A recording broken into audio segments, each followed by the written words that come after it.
4 match पहले जब रियान पराग ने 131 रन की पारी खेली थी तो मैंने कहा था कि 2 बड़ी पारियों के बीच में अंतर ज्यादा नहीं होना चाहिए।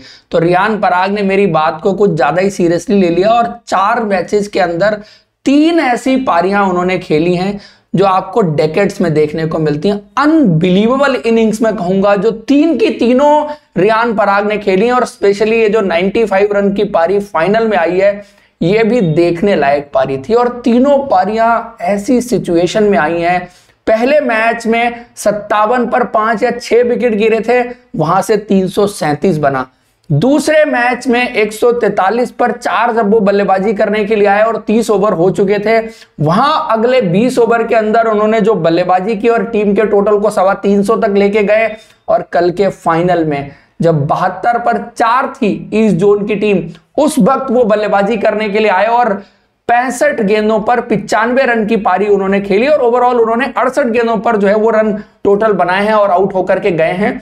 सो अनबिलीवेबल पारी आप कहेंगे। द ओनली थिंग इज कि वो इस मैच को फिनिश नहीं कर पाए। अगर फिनिश कर पाते तो मैं कहता कि ये 3 पारियां लगातार एक टूर्नामेंट में किसी बल्लेबाज ने खेली हो, ये सबसे बेहतरीन पारियां होती।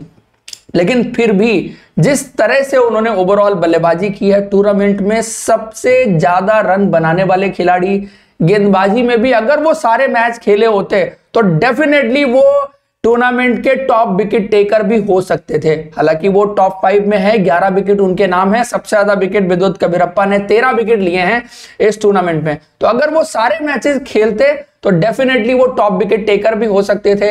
इस टूर्नामेंट में सबसे बेहतरीन एवरेज की बात करेंगे, 88 के एवरेज से उन्होंने रन बनाए हैं। स्ट्राइक रेट की बात करेंगे, 137 के आसपास का स्ट्राइक रेट रहा। छक्कों की बात करेंगे, 21 छक्के रियान पराग के बल्ले से इस टूर्नामेंट में निकले हैं और 6 हिटिंग की जो नुमाइश उन्होंने लगाई है वो देखते ही बनती है। अब बल्लेबाजी की बात करते हैं। जो बल्लेबाजी में उन्होंने इस बार कुछ चीजें दिखाई हैं, मैं कहूंगा कि प्योर आई हैंड कोऑर्डिनेशन देखने को मिला।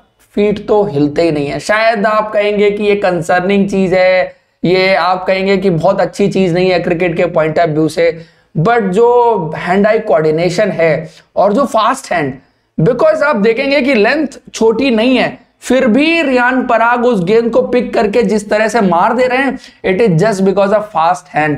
और फास्ट हैंड लाइक जैसे आप ब्रेंडन मैकलम के फास्ट हैंड की बात करते थे एक वक्त क्रिकेट में, तो उस तरह से उनके हाथ जो है वो चलते हैं और बहुत ही जबरदस्त बल्लेबाजी ओवरऑल उनसे देखने को मिली है।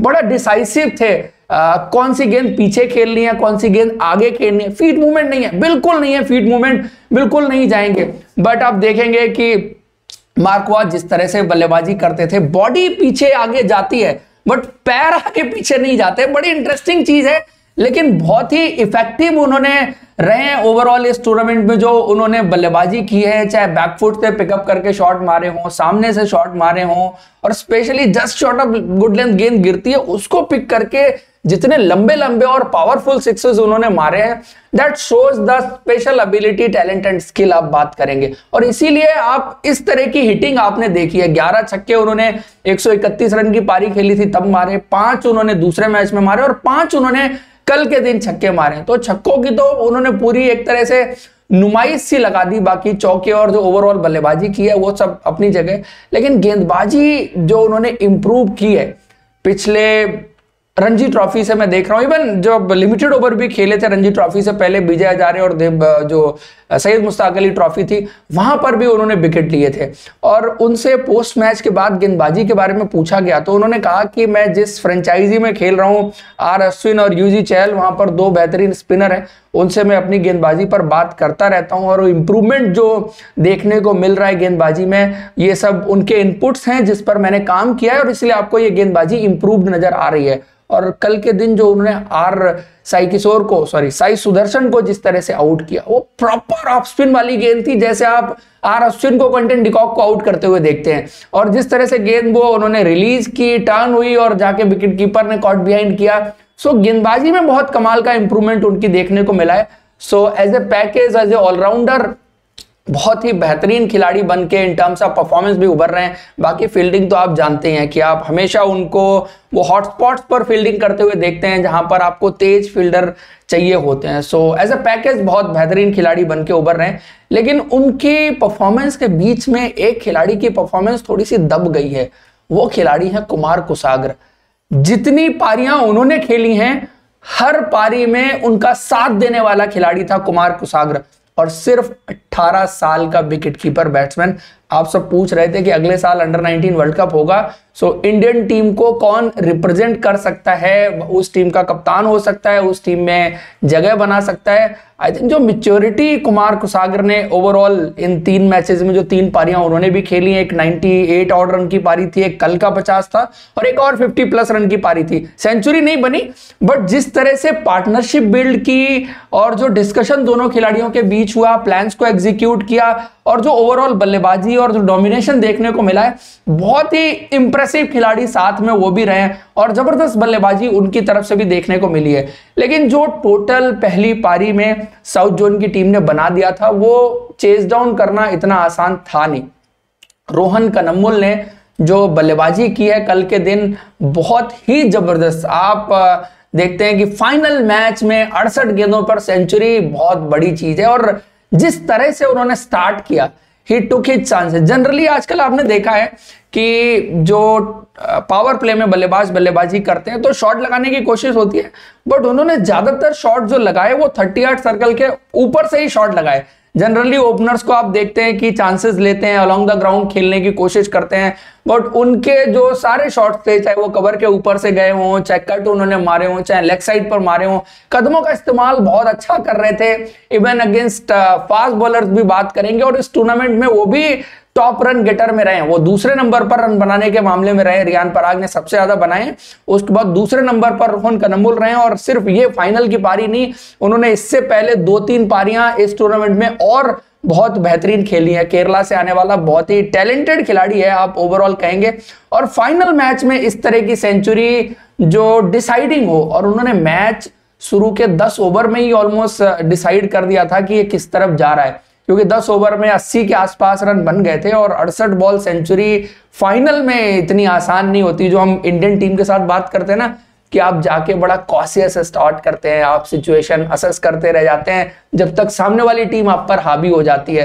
तो आपको पहला बार करना चाहिए। तो पहला बार रोहन कनम्मुल ने ईस्ट जोन की गेंदबाजी पर कर दिया था। जिस तरह से आके उन्होंने बल्लेबाजी शुरू की, और पहले 2-3 ओवर में ही उन्होंने जिस तरह से अपने इरादे दिखा दिए थे, जब तक ईस्ट जोन की टीम कुछ समझ पाती तब तक वो 32 गेंद में 50 पे पहुंच गए थे, और 68 गेंद उन्होंने 100 बना के वो उसके बाद आउट होके भी चले गए। और जब वो आउट होके गए तब ऐसा लग रहा था कि साउथ जोन की टीम बहुत बड़ा स्कोर बनाएगी।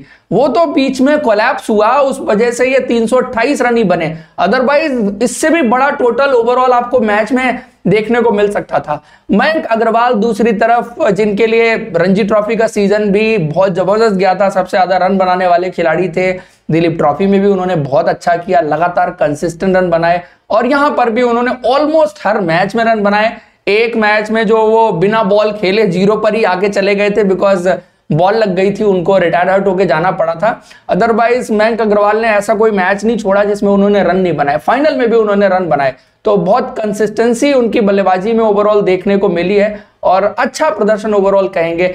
एन जगदीशन ने भी एक 50 रन की पारी खेली, जिसके कंट्रीब्यूशन के दम पर टीम ओवरऑल जो है वो 328 पहुंची। नहीं तो एक बार को जब ये दोनों top order batsman opener out होके गए थे तो लगा था कि आप 300 के आसपास ही रुक जाएंगे। जो 328 पहुंचा उसमें एन जगदीशन का बड़ा रोल था। आर साई किशोर ने गेंदबाजी तो बहुत ही बेहतरीन की है इस टूर्नामेंट में, जितनी तारीफ की जाए आपको कम पड़ेगी। लेकिन मैं टीएनपीएल से देख रहा हूं, और इन्होंने पिछले कुछ इंडियन डोमेस्टिक क्रिकेट में जो बल्लेबाजी की है बहुत इंप्रूव नजर आई है। 3 नंबर भी इनको बल्लेबाजी करने के लिए भेजा गया था। सो बड़े शॉट्स लगाने की बात हो, कुछ पार्टनरशिप बिल्ड करने की बात हो, काफी इंप्रेसिव नजर आए। गेंदबाज तो हमेशा से बहुत बेहतरीन है, बट बल्लेबाजी में जो पिछले 8 महीने में, 1 साल में जो इंप्रूवमेंट देख रहा हूं, वो बिल्कुल देखते ही बनता है। क्योंकि कल भी उन्होंने लास्ट में आके जो कुछ चौके छक्के लगाए हैं, उसकी वजह से टोटल थोड़ा सा और आप उस टोटल को पुश कर पाए हैं।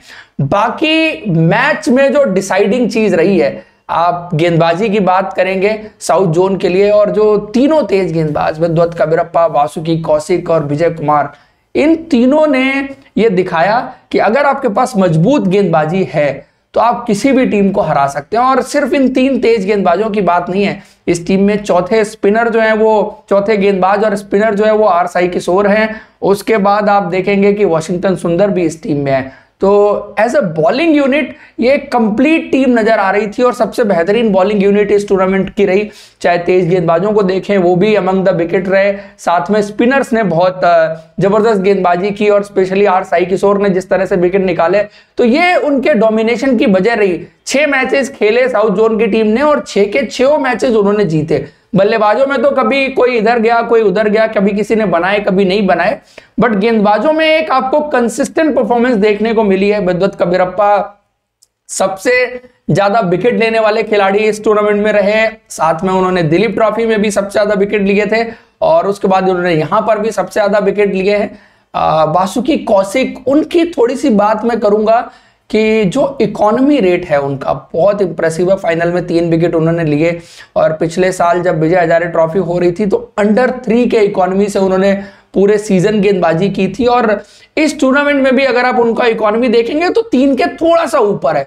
बहुत कंजूसी के साथ गेंदबाजी करते हैं, साथ में विकेट भी निकालते हैं। सो अच्छे गेंदबाज हैं। अब तक परफॉर्मेंस के बारे में अगर बात करेंगे सो बेहतरीन उनसे देखने को मिली है। ये जनरली आपको आजकल की मॉडर्न डे ओडीआई क्रिकेट में 50 ओवर क्रिकेट में देखने को नहीं मिलता कि गेंदबाज जो है वो 3 के अंदर के इकोनॉमी से गेंदबाजी करे या 3 के थोड़ा सा ऊपर। सो अंडर 4 अगर कोई गेंदबाजी कर रहा है तो भी मैं समझूंगा कि बहुत बेहतरीन गेंदबाजी है। अगर आप 35-40 रन दे करके 1-2 विकेट निकाल सकते हैं मैच में तो आप बहुत इंपॉर्टेंट रोल प्ले करके जाते हैं। 1-2 विकेट तो आपने जरूर वो इंपॉर्टेंट बल्लेबाज के निकाले होंगे, साथ में आप सामने वाली टीम को उस फ्लो में नहीं जाने देते, specially top of the order, क्योंकि नई गेंद इस्तेमाल करते हैं एक एंड से, तो हमेशा पहले 10 ओवर में वो लगाम लगा के रखना जरूरी होता है। तो उस तरह का काम उन्होंने किया है। ओवरऑल ये टूर्नामेंट जो है ना काफी इंटेंस रहा है, आपको अच्छे मैचेस देखने को मिले। फाइनल भी एक वक्त जब रियान पराग और कुमार कुसागर खेल रहे थे तो ऐसा लग रहा था कि ये लास्ट तक जाके फंसने वाला है, जिस तरह की बल्लेबाजी हो रही थी, लेकिन वॉशी ने दोनों खिलाड़ियों को आउट किया और फिर तो एक तरफा हो गया था, क्योंकि नीचे फिर रन्स भी बहुत थे, बल्लेबाज भी उतने थे नहीं, 7-8 विकेट गिर गए थे, तो इसलिए फिर उतना नहीं देखने को मिला। लेकिन ओवरऑल क्रिकेट की बात करेंगे, क्वालिटी ऑफ क्रिकेट की बात करेंगे तो जबरदस्त देखने को मिली है। और जो आप शायद जो स्टेट लेवल पर टीमें खेलती हैं जैसे रणजी ट्रॉफी में या विजय हजारे ट्रॉफी में, सैयद मुश्ताक अली ट्रॉफी में, तो वहां शायद आपको क्वालिटी उतनी नहीं देखने को मिलती, क्योंकि नंबर ऑफ टीम्स आपके पास बहुत ज्यादा होती हैं। यहाँ पर जब आप जोनल क्रिकेट में खेलते हैं तो कई सारे स्टेट टीम को मिला के टीम बनती है, सो क्वालिटी आपको जरूर देखने को मिलती है।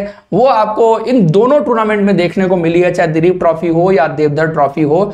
सो साउथ जोन की टीम देवधर ट्रॉफी चैंपियन बन गई और लगातार उन्होंने 2 जोनल क्रिकेट के टूर्नामेंट दिलीप ट्रॉफी और देवधर ट्रॉफी जीत लिए। तो दोस्तों ये था ओवरऑल देवधर ट्रॉफी के फाइनल का रिव्यू एनालिसिस। आपको पसंद आया तो आप लाइक जरूर करें और आपने अब तक सब्सक्राइब नहीं किया तो सब्सक्राइब कर लीजिए। मिलते हैं आपको।